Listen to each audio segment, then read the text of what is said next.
वेवे गावात गाजतो या.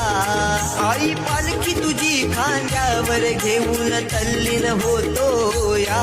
सण शिमगा हा आनंदी वेवे गावात गाजतो या. आई पालखी तुझी खांद्यावर घेऊन तल्लीन होतो या. आई माझी झोलाई, आई माझी झोलाई. बारा खेड्याची मालकीन माय माझी तुझे रूप आज डोळे भरून पाहतो या. बारा खेड्याची मालकीण माय माझी तुझे रूप आता डोळे भरून पाहतो या. बारा खेड्याची मालकीण माय माझी तुझे रूप आता डोळे भरून पाहतो या.